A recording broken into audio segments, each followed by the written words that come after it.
Parshas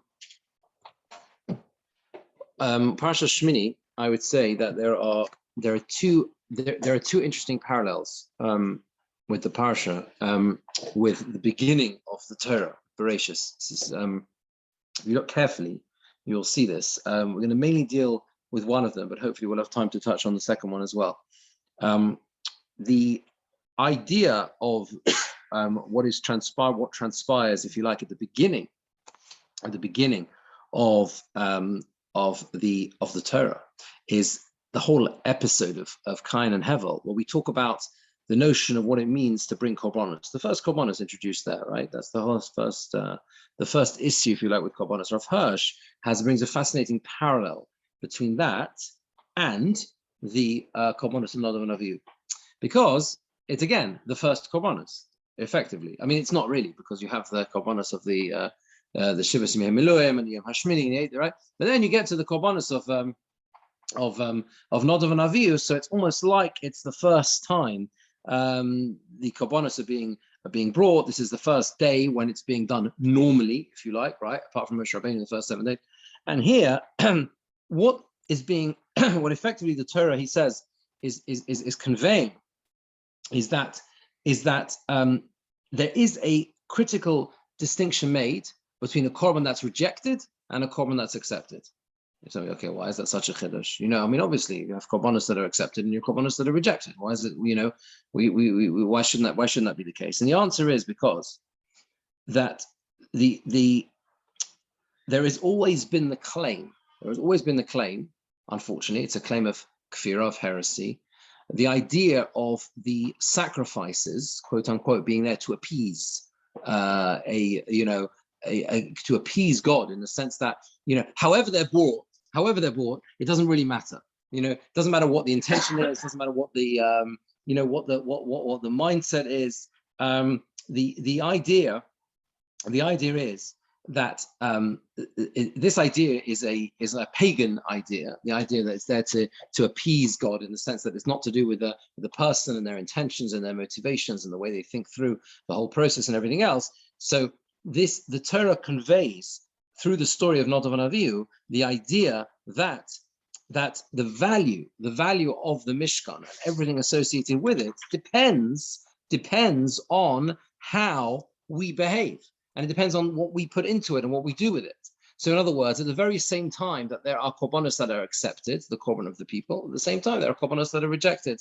And it is the idea that when it comes, and to sort of broaden out beyond korbanos, the message is this idea that when it comes to quote unquote rituals, right, as if you just do the rituals and that's it, and it doesn't matter, right, without the kavanah, without the intention, without everything else that goes along with it, right, it goes against that very, the whole episode goes against that very idea, because Nadav and Avihu do the wrong, if you like, do it for the wrong reason. I'll come in a minute to the reasons and whatever. They go do it for the wrong reason, and as a result, it's rejected. It's not something which you can do without this, without the notion of, as if it doesn't matter. You just press the button and it works. That's not how it goes. It's not how it goes, and that's conveyed in the very first, the beginning of the korbanos in the parsha. To look more detail at what went wrong, famously there are many different mefarshim. The Kliyaka brings, I think, something like 8 different explanations. He goes through all of them. He says that the opinions in the Medrash that they entered when they were sui yain, when they had drunken wine. They entered without rachitzas yodayim raglayim. Another opinion says they entered without washing their hands and feet, first as they should have. Some say they were lacking begodim, and in particular, what were they lacking? They were lacking the me'il, one of the big dekonim. They didn't wear the me'il. Others say that they didn't have children. That was another thing wrong. Others say that Yeshomim, they didn't nosu noshim. He refused to get married. Yeshomim ashahur halacha b'fnei Moshe Rabbi. The Kliyaka lists all of them. They paskin the halacha in front of Moshe Rabbeinu, which they shouldn't have done. Some say that because they would say Shema halchim va'orim mosay musu shnei zakenim halolu v'ani v'atzon anik sral atzibur. They said, when will these 2 elderly people die, and we Moshe and Aaron, we will be the leaders? And others say because the sin of the Egel Hazov itself caused this for them. And the question is there a common denominator? Is there a common theme that runs through all of these different Mefarshim? So there is a piece in Rabbi Mechtov Melial which I'd like to share with you. Before we get there, there's a Ksav Sofer. The Ksav Sofer says that the essential issue that they had, he puts together. He doesn't talk about, I think, all of them, but he puts together several of them. Ultimately, the Torah says, that's what they did wrong. They brought an Eish Zara, a foreign fire. So what has it got to do with the fact that they didn't marry, or they didn't have children? What's that got to do? What's that got to do with anything? And he says like this. He says that they observed what Moshe and Aaron did and the way they lived their lives. And they said to themselves that Moshe was completely absorbed in the tzorchei tzibur, in everything to do with the tzibur, and therefore they observed that his sons didn't follow necessarily in the same path. Moshe Rabbeinu's sons didn't follow necessarily in that pathway. It's a whole one piece in and of itself. Aaron was very focused on his children, and they said that he therefore they felt that he was therefore less focused on the tzibur, was more focused on his children, and therefore they felt to themselves, what can we do, if you like, to rectify this? They said that we want to be in a situation, they decided they would not get married, they wouldn't have children, they wouldn't get into that problem and that dilemma and that debate as to whether or not to devote themselves to their family or to their responsibilities as Kohen, right? They thought, we'll be the next generation, we won't make the mistake of having those dilemmas. The idea, and the Ksav Sofer says, why? That's what made the Eish Zara. That's what made it a foreign fire. What the problem was that this was a mistake, of course, as the Gemara says, it's not our responsibility to deal and to think about the things that are hidden. That's down to Hashem. That's not down to us. That's not something for us to reflect on, to think about. That's down to HaKadosh Baruch Hu. Our responsibility is to do what Hashem tells us to do, and in that context, that's a responsibility to live a normal life, to marry, have children, everything else. And therefore, and the same thing he says, the same criticism was expressed towards Chizkiyahu HaMelech as well. He did the same thing. He also tried to make those calculations, said he knew his children wouldn't follow in his footsteps, therefore he wouldn't. Yeah. Yes, Miriam, there's a whole thing with that as well, exactly. And he says like this: V'nei elu b'nei Aaron, these children, these sons of Aaron, they had the fire of Hashem, love for Hashem, burning within them, and that is why nimnu milis anoshim. They decided not to get married. Aval hoya ze eish zara. That was the foreign fire. Ashelo yukubal lifnei Hashem. It was not accepted in front of Hashem. V'zesh omer vayikrivu lifnei Hashem eish zara shelo tzivo yisam shelo tzivo lahem lahanhig hatzibur ba'ofen Hashem Moshe. Right? They were not commanded to lead in a different way to the way that Moshe Rabbeinu had done so. And this is what made their flame an Eish Zara. Even though their kavanah was Hashem Shemayim. By Musu Lifnei Hashem, they died in front of Hashem. They had an intention Hashem Shemayim, but it was the wrong way.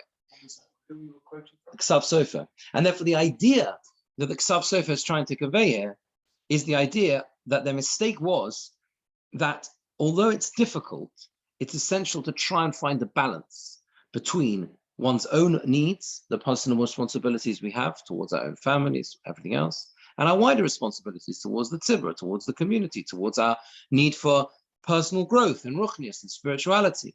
They looked at the situation and they said, we see that you can't find the balance. Moshe Rabbeinu doesn't have time for his family. They focused that Aaron is too focused on it. It's impossible. The answer was, that's an Eish Zara. That's a foreign fire. If you want to make yourself into a monk in that way, or you want to just move away and say, okay, I'll absolve myself of these responsibilities because finding the balance is so difficult. That itself is an Eish Zara. That's a foreign fire. That's the wrong way. That's not how it's supposed to be. It's not how Hashem wants us to be. And again, this is so critical, as we started with, because it's at the beginning. It's at the start. This is the foundation of how the Beis Hamikdash, or the Mishkan, later Beis Hamikdash, is what's meant to represent. It's not meant to represent an extreme, be that in terms of Nadav and Avihu, be that in terms of the fact that the korbanos themselves are not an absolute; they are dependent on, as the Nevi'im many times criticize Klal Yisrael, they have to be brought in the right way with the right motivation and everything else, right? So that parallel between Nadav and Avihu and Cain and Hevel, in the sense that you can have korbanos which go in the wrong direction or the right direction, right? And also the idea that being part of the Mishkan and being involved in the avodah that's part of the Mishkan does not mean that sacrifices, right? Literally sacrifices in the wrong way everything else in life. Hashem wants us to find that balance, however difficult it is, to live our lives in a way that finds that balance. That's the idea of the that is the idea of the of the Ksav Sofer. Now the Rav Dessler, Rav Dessler says like this. Rav Dessler seeks to try and find a let me see this, that's right. Yeah. Rav Dessler seeks to try to find some parallels or some common denominator, between all of the various things that are performed, that are done, things that they are criticized with doing. And he says, he brings the list, and he says like this: the common denominator, he says, is the avera which even the greatest people of all can possibly fall to, are prone to, and that is, and this is a bit of a paradox, the awareness itself of their greatness. Because being aware of their greatness can lead to a drop in the level of humility that's required of them. And that, he says, is the underlying common denominator amongst everything that runs through all of these things, this whole list of what they did wrong, Nadav and Avihu. It is one of the biggest, if not the biggest pitfall with people who rise to positions of prominence. The problem is that when you're in that position of prominence, right, the very pitfall itself is the awareness of the level one is. Because if one begins to think one is great, what happens? Naturally, one's own level of anova falls, humility falls, and that can lead to serious problems. Now, some of these, it's obvious that that's the theme. For example, Mora halacha b'fnei Rabbi. They paskin the halacha in front of Moshe Rabbeinu, right? Or entering the Kodesh Kodashim without permission, bringing a korban they weren't commanded to bring. All these things, right? They acted independently. All these things, this is all along that theme. Entering after drinking wine, same thing, right? You can't do that unless you're at a stage where you think there's a slightly higher level of, or lower level of humility to start. Well, I'm at that level. I can manage. I can cope with it. But he brings interesting examples of some of the others. He said that why did they not marry? Why did they not marry? What's the connection with that? The answer is because they couldn't find anyone suitable. I said, how's it possible? We can't find anyone. I mean, think about it, right? Our father's brother is Moshe Rabbeinu, right? Right. Our mother's brother is a Nasi of the Shevet, right? Our father is the Kohen Gadol himself, and we are second in command, right? There simply is no one we are possibly able to marry. So this is the same. This is the same idea. What about the idea of them entering without the proper begodim, big day kahuna? So if they wanted to take on, he says, the idea of being the Kohen Gadol, then they have to wear the begodim of the Kohen Gadol. One of those begodim is the me'il, and the me'il has the golden bells, the bells at the bottom. What is the significance of the bells? So the idea is, right, that the sound should be heard, right? V'voyei el hakodesh, right? You should hear the sound when he comes in, okay? And one of the reasons given, one of the explanations given as to that sound and the bells making that noise is to remind the Kohen Gadol himself of where he is, the awe, the reverence, and that's what they seemingly lacked. It wasn't just that they didn't wear the big day kahuna, but there was the me'il itself, the me'il specifically with those bells that they didn't want to wear. And the idea is also there's another explanation given. He actually brings 10 different reasons here that they in some way benefited from the glory of the Shechina. And this was again a contrast to Moshe Rabbeinu. Moshe Rabbeinu is the most humble of all people, and again they seem in some way to be lacking that sense of respect in that way. There are there is more. There is more to the pieces that Rav Dessler. Rav Dessler talks about more here. This about a greater length.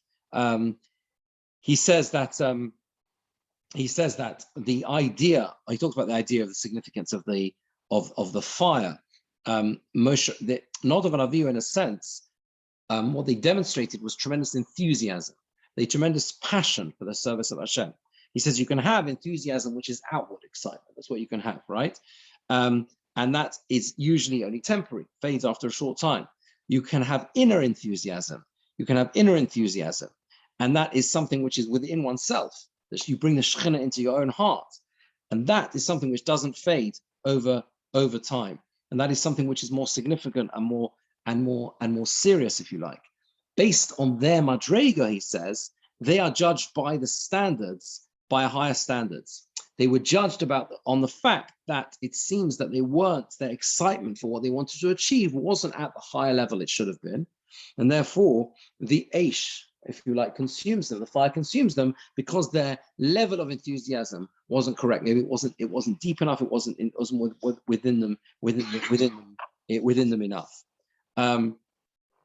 So the very fact, of course, he says that they're being held to a higher standard at this juncture, at the very beginning, at the time of the beginning of the use of the Mishkan itself, demonstrates just how important this moment was, and that is why the Chazal say their death is actually an atonement for future generations, because they were the ones who actually demonstrated all of these ideals and the way things ideally should be. Rav Hirsch says like this. He says that he struggles to understand why the Pasuk says in Parak Yud Pasuk Gimel, Vayom Moshe Aaron, Hu Asher Dibar Hashem Limar B'Krovai Ekodesh V'Al Panei Cholam Ekoved V'Yidom Aroi. So the question is, what does it mean B'Krovai Ekodesh? What does that mean? That I will be sanctified through those near to me. How does that work? B'Krovai Ekodesh, it seems to be that the duty of Kiddush Hashem is particularly upon those who are close to Hashem. But he says like this, he says, how can it be that just through not bringing the Korban, they would achieve that level of Kiddush Hashem,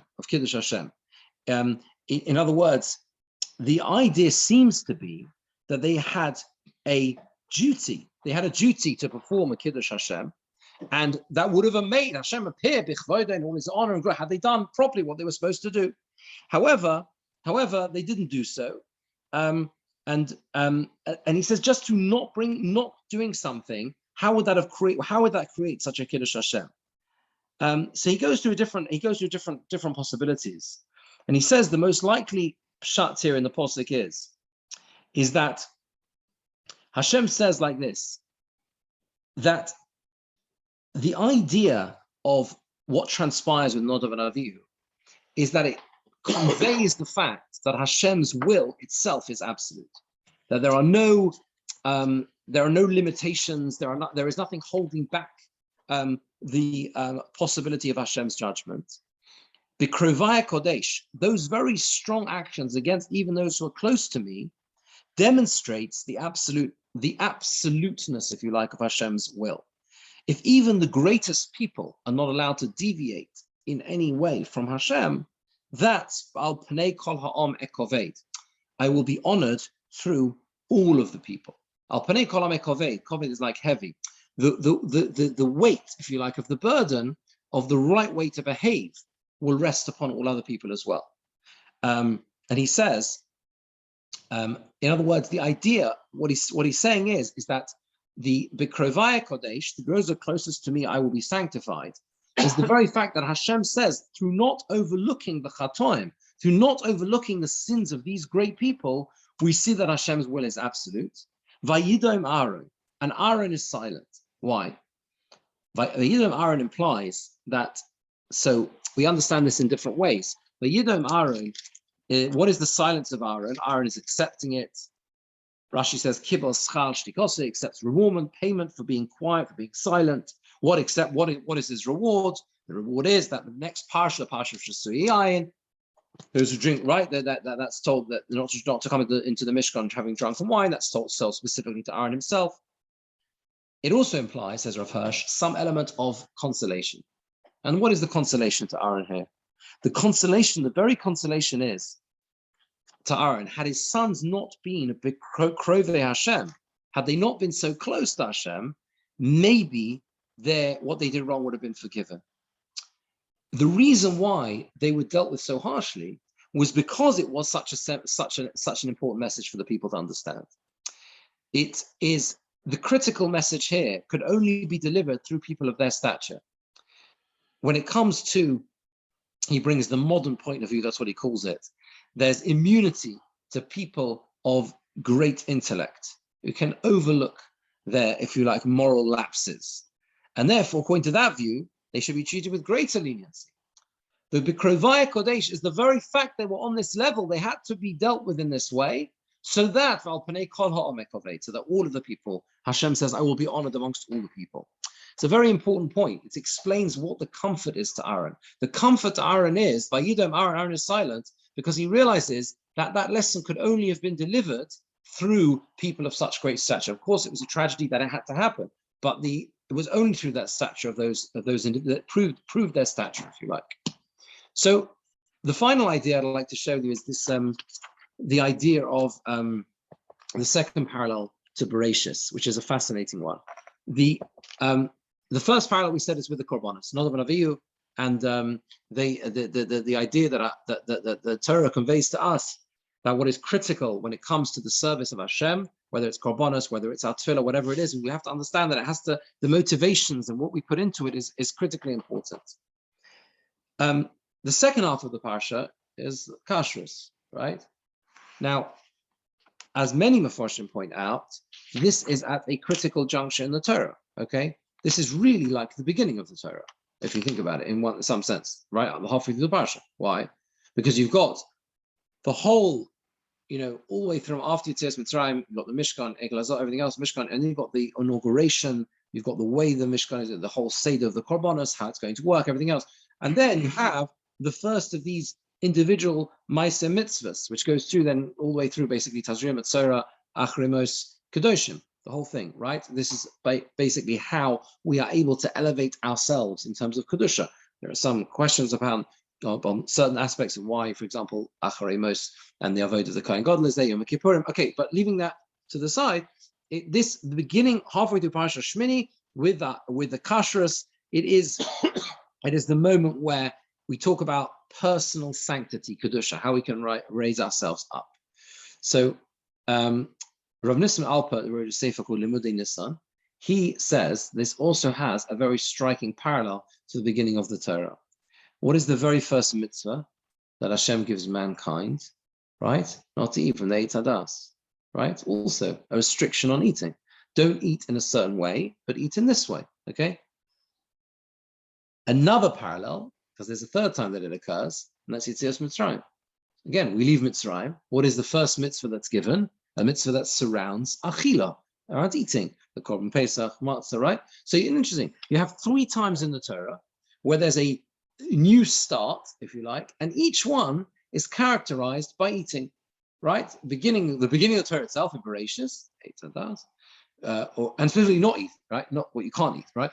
Yetzias Mitzrayim also, of course, you can't eat chometz, you can't eat matzah, Korban Pesach, and here as well, what you can't eat in terms of kashrus as well. Why is it, he says, why is it that the Torah chooses to begin always eating? Why is that always the beginning? So he says it's actually an incredibly positive message. Look at Bereshis.